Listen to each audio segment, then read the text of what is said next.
latest concern of the gentle lady was So Her Honor made a statement that there are other ways the bill intends to support the indigent patient. And Her Honor mentioned letter A, B, C, D, E. Sabi nyo, 5 po yun. Ang sinasabi ko po sa inyo, kindly educate me because yung sinabi nyo, wala yan sa bill. Ang naka-enumerate dyan na 5 items are,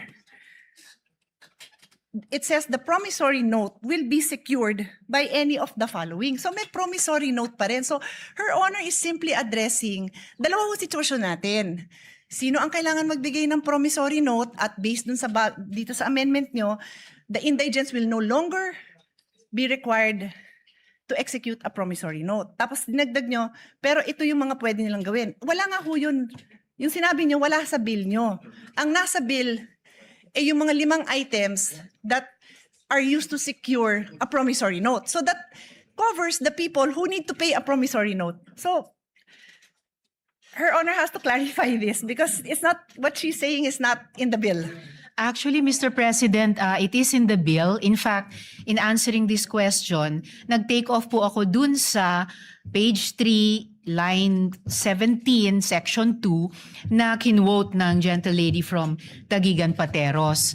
And kaya tinalakay ko po yun na in lieu of the current promissory note system, it's still called the promissory note here, pero hindi na po yung solong mga collateral o ano pa mang meager resources na meron yung indigent patient or family ang magsisecure niyan.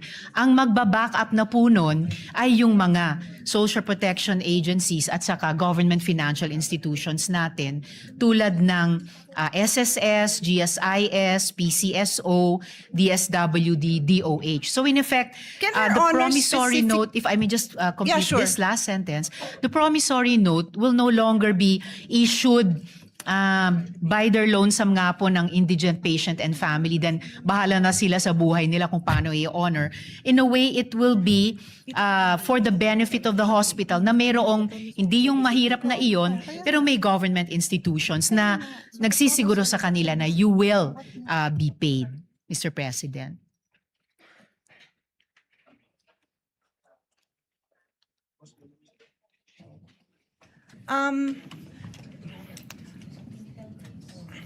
Should we suspend? Because what Her Honor is saying is not written in the bill. So I don't know if We Her may Honor suspend, would Mr. President, like but- me to approach and try to explain because I understand what Her Honor is trying to say. What I'm saying is it's not written in the bill. Mr. You President, can we ask may your suspend. staff because it's not written in the bill. We may suspend, Mr. President, but it is actually written in the bill, and I was Kindly read quoting it. the gentle lady Kindly read it when I into the responded to her record. question. Then read it into the record because yung binanggit niyong 5 items, nandyan nakasulat yan. But line 27, section 2, line 27 says, the promissory note shall be secured by any or a combination of the following. Yun nga kung binanggit nyo, nandyan yan. But it says a promissory note will be secured. My question was, paano mabubuhay ang mga ospital kung wala ng promissory note? Hindi nyo pwedeng ibato ito kasi ito sabi, the promissory note will be secured by the following. Perhaps Your Honor would like to make an amendment that says that in lieu of the promissory note, kasi yun ho ang sinasabi ninyo. Ang sinasabi ko, hindi nga ho nakasulat. So would you like to propose? Because we are happy to study and support. But hindi nga ho nakasulat yun. Yun lang naman ang puntos ko. Hindi pwede kasi yung intention natin hindi klaro sa batas. Well, that's why I'm glad, Mr. President, that we are in the period of amendments because this representation is very open to proposed amendments, including subject to style, to not just improve the content of the bill, pero klaruhin ang crystal clear kung ano po yung intent niya. So no problem with that, Mr. President. Yes, and that is what I'm doing by using the period of amendment to make the interpellations. I am making it known to the sponsor that what she is saying is not in the bill. So I believe if yun po ang ang intention ng sponsor, then kayo po ang isulat nyo po yun kasi kayo ang nagsabing yun yung gusto nyong gawin eh. Di kayo po ang magsulat nun and we will be happy to review it kasi hindi ko po amendment yun. Ako yung nagtatanong kung ano ang gagawin ng ospital kung wala siyang promissory note. So sabi nyo ito. So tinatanong ko saan nakasulat yun? No And then- problem, Mr. President. We can improve this in this very period of amendments. Thank you. Tapos balikan ho natin yung expenses, no? I can suspend and Her Honor can look at her numbers because I will also be presenting numbers. Her Honor also mentioned 50K to 1 million per patient. So does Her Honor intend to, kasi yun yung unang binanggit nyo. So does Her Honor intend to come up with a number based on those, that range of expense? That Her Honor mentioned. Kasi kailangan nga natin ng number because we have to find out where will we get this amount to support naman these private hospitals. Otherwise, this is a disaster because ang mangyayari, pipila lang sila sa Malacanang, magmamakaawa sila na wag ipasa to. Sayang naman yung effort natin dahil we all have the same intention. Pagandahin yung health system natin. Wag ma-detain ang mga tao, masuportahan ng mga indigents, but we have to know our numbers before we make these kind of amendments. And one more on that section, so maybe we can take a break so we can work on this section. Before we go on to the one more point of the gentle lady, Mr. President, definitely this is not going to turn out to be a disaster. The whole point of the bill, as the gentle lady herself has said, is to amend and update the original law. And that is why we are in the period of amendment to further improve it, Mr. The President. only reason I use the word disaster, Mr. President, because time and again, the small private hospitals have practically kneel down in front of us, begging us for support. So pag pinasa natin to, hindi dahil sa hindi natin kinonsider yung burden sa kanila, then disaster yun para sa kanila. At kung disaster yun para sa kanila, disaster yun sa healthcare system natin because we are partners. Yun lang naman ang sa akin. We are partners, public and private. May mga lugar, and again, the Senate President is listening intently. Thank you because alam nyo din to. There are areas where there are no public hospitals. So, private hospital yung inaasahan mo doon. Tapos, kung yung mga indigent patients, sabi natin, magpapasa tayo, wala nang promissory note. At again, forgive me kung hindi ko lang naiintindihan. Kaya nga sabi ko, please feel free to point it out and educate me kung saan dyan nakalagay. Ano ba yung in lieu of the promissory note na matatanggap ng ospital? Kasi, kung wala, mababaon sila sa utang, magsasara sila. And that threat has happened many times. Alam ni Senate President yan. Ilang beses yan hindi lang nag-threaten. Some of them really closed. During the pandemic, they closed because PhilHealth was not fast enough to reimburse them for the expenses that they incurred during the time. Marami hong nagsara.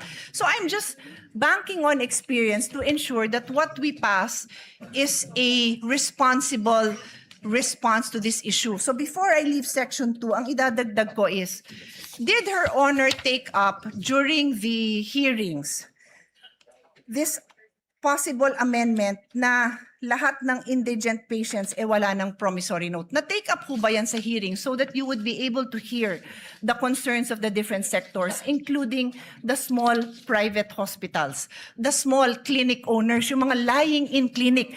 Maliit lang ang singil niya na pag nanganak ha, I'll try to pull out that number. It's not a huge amount because it's just a lying-in clinic, overnight pag nanganak. So pag indigent,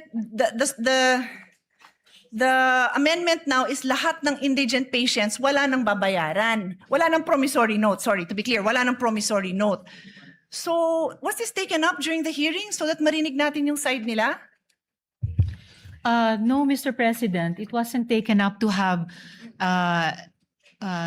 no promissory notes. The change, Mr. President, was that, as I mentioned earlier, hindi na po mag-isang mag-i-issue ng promissory note ang mahirap kahit sapilitang magkakabit siya ng kakarampot na nga na pagmamayari niya bilang di umanong collateral.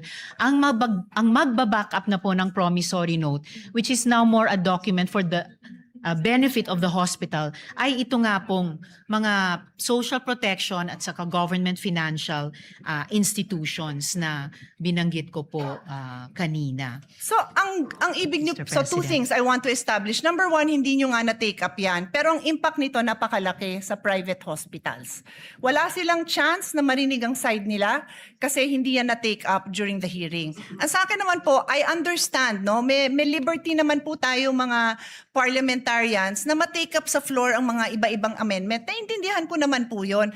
Pero pag napakabigat nung impact, it's either na-take up yan sa hearing or bibigyan natin sila ng time na mabigay din nila yung posisyon nila dito kasi sobrang laki talaga ng impact sa kanila.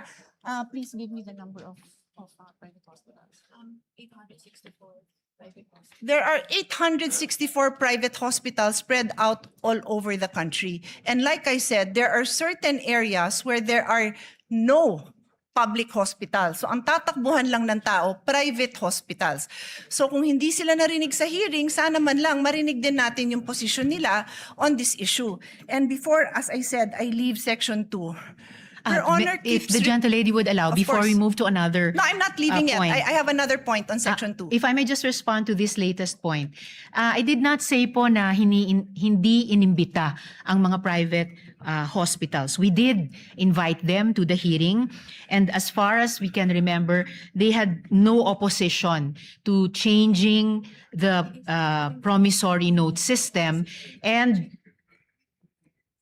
in large part changing it by backing it up, hindi sa collateral ng mga mahihirap na, kundi yung guarantee at financial capacity ng mga government financial institutions at saka social protection agencies. Ang sinabi ko pong hindi ay hindi natalakay ang isang no promissory note system. But did we invite the private hospitals? We did po, Mr. President. Yes, thank you for clarifying that. Maganda namang clarification yon kasi magandang napapakita naman natin na naimbita naman. Pero yung topic na yan hindi na pag-usapan. And if Her Honor, again, may clarify, ano ho ba yung version ng bill na natalakay doon? Yung no promissory note sa indigent patient, sabi ng ating sponsor, hindi natalakay. How about yung no promissory note to senior indigent patients? Natalakay yata yon. Tama ho ba ako? Yes, Mr. President, tinalakay po para Okay. sa senior citizens. So ang pagkakaintindi po natin, and again, correct me if my understanding is wrong, ang na-bring up at ang alam ng mga nag-attend ng hearing is that i-consider yung no promissory note sa senior indigent patient. Kaya lang, pagdating na sa committee report, naging indigent patients lahat na. Kaya nga pati yung example ko na maternity lying in clinic, kasama na rin po dyan. Ang laki rin ho ng tama nila. When I said 800 plus hospitals,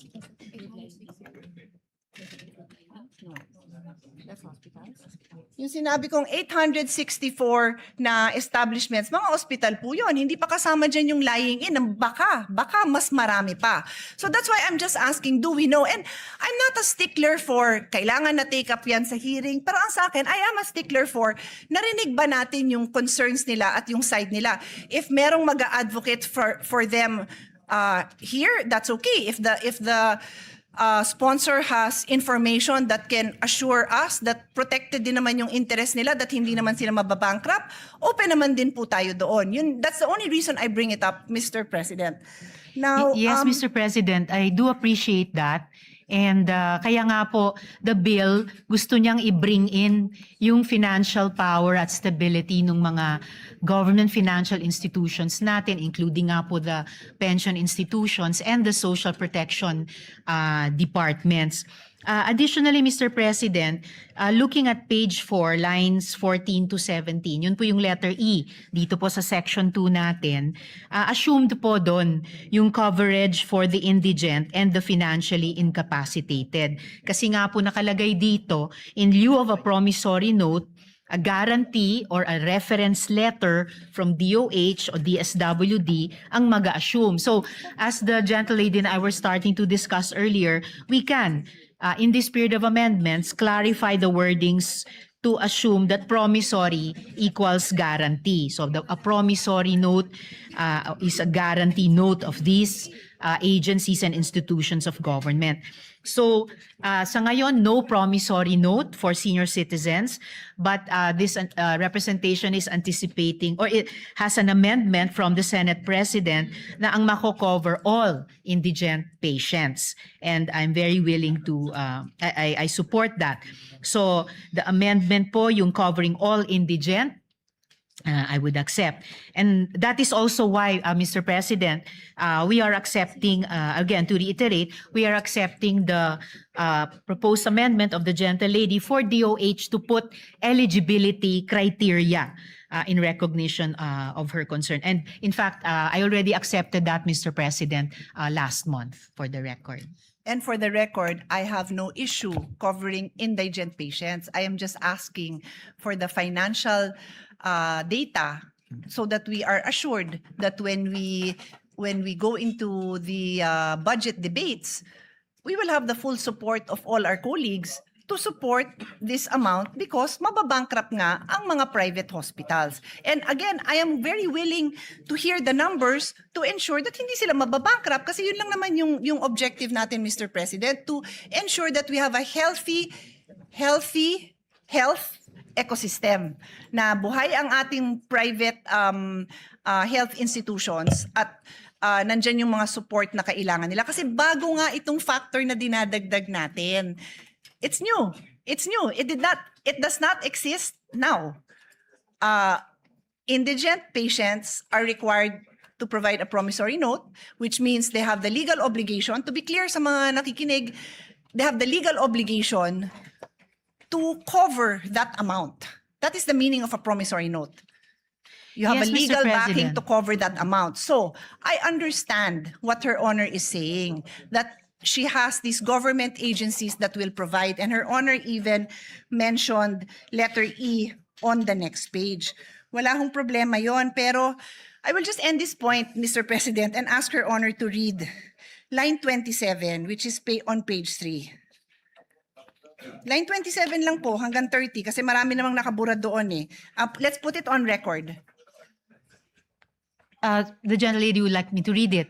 So page 3, lines 27 to 30, the promissory note shall be secured by any or a combination of the following. And is Her Honor, is my understanding correct that yung the following na yan nga po yung 5 na binanggit nyo. Tama ho ba ako? Tama po, Mr. President. So, anong binasa nyo? The promissory note shall be secured. So, we are talking about a situation where there is a promissory note involved. And what I have been trying to say, Your Honor, is for the indigent patient, it is your amendment that says that line 17, would Her Honor like to read? I can read it, she can read it, but that is your amendment, Your Honor. Line Yes, Mr. President, provided that no promissory note shall be required of indigent patients who have been endorsed by the Medical Social Sciences Services Office of the hospital, medical clinic, or any similar facility to the Department of Social Welfare and Development. And just to reiterate, Mr. President, earlier, sinabi ko na rin po na we can clarify wordings to assume promissory equals guarantee. So it could be a guarantee note.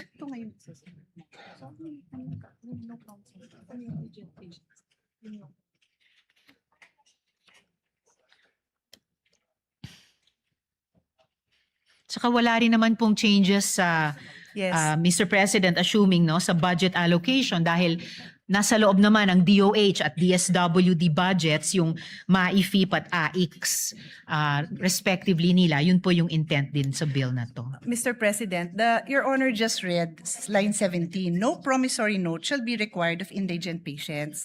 So paano sila mag-a-avail nung nasa line 27 nga na binasa nyo? Eh yun nga yung provision that requires a promissory note. It simply elaborates what can be, what security is allowed. Yun lang yung pinopoint out natin. Kasi Her Honor keeps on pointing to the alternatives to a promissory note. Wala nga hong nakasulat sa batas nyo na ganon because Section 27, which you just read, Her Honor just read into the record, refers to the security of a promissory note.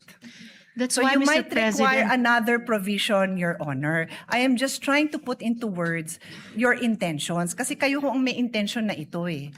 Although, Mr. President, as I already mentioned earlier, yung in terms of yung wording, yung language ng bill, pwede na nga pong palitan yung promissory note with guarantee note just to indicate nga na hindi na po ito yung kasalukuyan, hindi nga dating kasalukuyang sistema na sapilitang pinapapirma yung mahirap na pasyente o pamilya niya ng promissory note.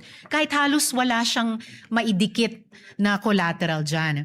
So if it makes it clearer, change promissory note to guarantee note. And of course, kung saan sa bill nag-a-appear yung salitang promissory, papalitan din ng salitang guarantee note. Ang importanteng pagbabago, Mr. President, ay pinapasok na po natin yung financial backing nitong mga pension systems at nitong mga government agencies, nitong mga government financial institutions, na ito yung magsaspare dun sa mahirap na pasyente at pamilya niya na sapilitang magpirma ng promissory note. Ito rin yung assurance sa ospital, pati yung mga private hospitals na definitely mababayaran sila. Kung tama po yung estimation po namin na 7 to 10 billion pesos ang financial implication, particularly sa mga private hospitals.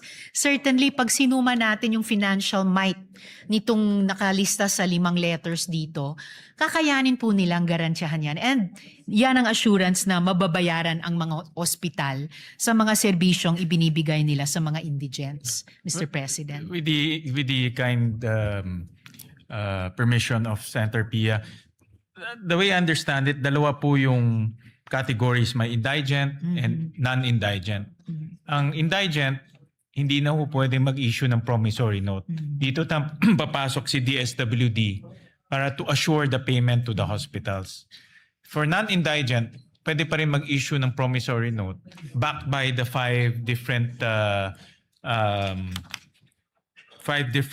guarantees.